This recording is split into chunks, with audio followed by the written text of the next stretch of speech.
मेरे YouTube channel India network 9 में और आज हम आए हैं एक निर्दलीय प्रत्याशी से बातचीत करने के लिए जो कि किसी पहचान की मोहताज नहीं रखते हैं। इनके पूर्व में फैमिली से मुख्यमंत्री भी रह चुके हैं, इनके परदादा शायद, है ना? और मंत्री भी और दादा इनके मंत्री भी रह चुके हैं। इनका पूरा बैकग्राउंड, फैमिली बैकग्राउंड राजनीति से जुड़े हुए हैं। इनसे जानने की कोशिश करते हैं किन विचारों के साथ आप अपना नामांकन कराएं। जी। सबसे पहले अपना परिचय बता दें। वैसे तो मोहताज नहीं है परिचय का, क्योंकि युवाओं में काफ़ी चर्चे बने रहते हैं आपके। अभिषेक आनंद झा। जी। और किन विचारों के साथ आप चुनावी रण में उतरे? देखिए, विगत पिछले 15 सालों से देखें तो गोड्डा लोकसभा की जनता अपने आप को ठगा हुआ, असहाय महसूस कर रही है। अभी जो हमारे स्थानीय सांसद हैं, इनसे यदि आप मिलने जाइएगा तो इनसे आपको ढंग से मुलाकात तो क्या, बात भी नहीं हो पाएगी।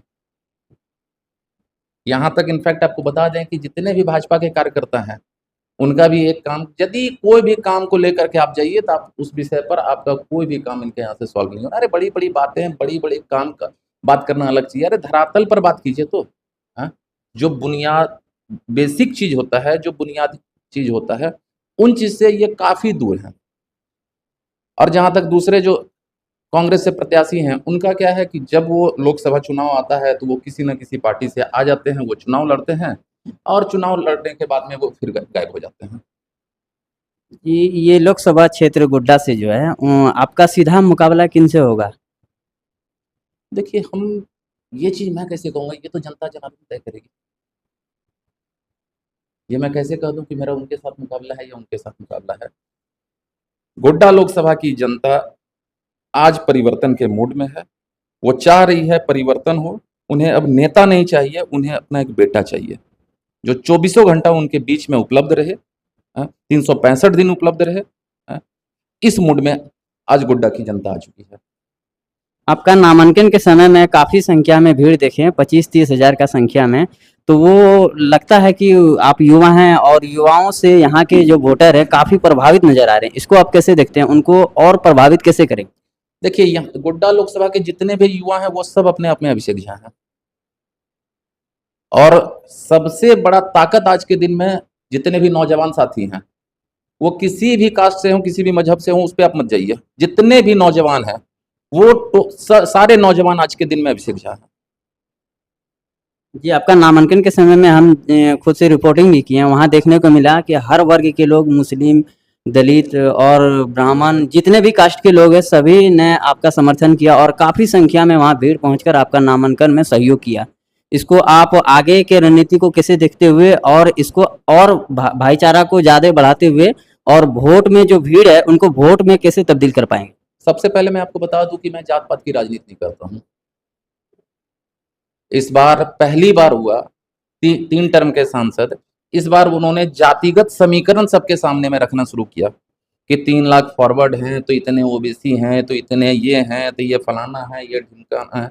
जात पात की राजनीति कीजिएगा तो फिर आप क्या बोले, बहुत अधिक आप सरवाइव नहीं कर सकते हैं।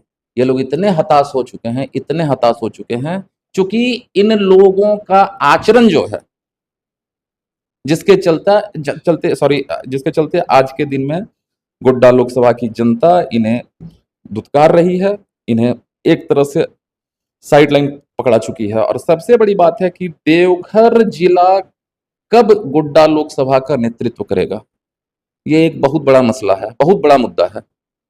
हम बांका लोकसभा के अंदर में थे, झाड़ के हम लोग टोटल वोट देवघर से देते थे। गोड्डा में गए, झाड़ के हम लोग, लेकिन देवघर नेतृत्व कब करेगा? देवघर को भी तो कभी नेतृत्व करने का मौका मिलना चाहिए। यानी आप चाहते हैं कि यहाँ से कोई सांसद बने? बिल्कुल, मैं नहीं चाहता हूं, देवघर के तमाम जिलावासी चाहते हैं। और आप खुद युवा हैं, तो युवाओं के लिए क्या सौगात है आपके आपके लिए? जैसे आप अगर जीत के सांसद भवन पहुंचते हैं तो युवाओं के लिए पहला काम क्या होगा? देखिए, यहाँ सबसे बड़ी समस्या आज के दिन में बेरोजगारी है। आप यदि देखने जाएंगे, आज एम्स में कितने स्थानीय लोग को नौकरी मिला है, एयरपोर्ट पे कितने स्थानीय लोग को नौकरी मिला है। गोड्डा की बात करते हैं, अडानी में कितने लोगों को, यदि ये 10% भी गिना दें कि 10% भी तीनों जगह पे यदि नौकरी मिला है, तो आप जो बोलेंगे मैं उसके लिए तैयार हूं। लेकिन जो मौजूदा सांसद है वो तो कहते हैं कि यहाँ पर बहुत सारा विकास हुआ, इतना विकास हुआ कि लोग हमको 10 लाख वोट से अंतर से जिताएं और अपना बैनर में भी छपवा दिए हैं, लिफलेट भी बांट दिए हैं कि हम लोग इस बार 9 लाख 10 लाख पार ला रहे हैं, उनके समर्थक का कहना है। देखिए वो उनके कथनी और करनी में आकाश और जमीन का अंतर है। पहले तो वो कहे हिंदुस्तान आजाद होने के बाद में पहले ऐसे प्रत्याशी बन के आए जो कहे कि हम वोट नहीं मांगेंगे, हमको अपने यहाँ के सब वोट दे दो। फिर अभी घूम रहे हैं डोर टू डोर, कह देना 10 लाख आ रहा है, 5 लाख आ रहा है, किस समीकरण से उनको 10 लाख उनको वोट आ रहा है? बोला विकास किए हैं इतना इसीलिए। क्या विकास किए हैं?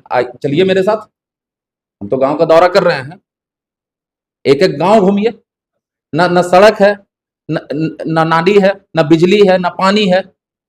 यहां तक कि आप पिछले 15 साल में जो आपका सांसद फंड है वो आप कहां खर्च किए हैं?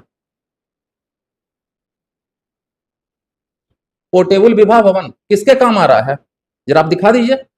इस बार का तो आपका 5 साल का जो सांसद फंड है वो लैप्स कर गया है कोरोना जैसे महामारी में, उसमें भी आपने जाकर के उस फंड को इस्तेमाल नहीं किया।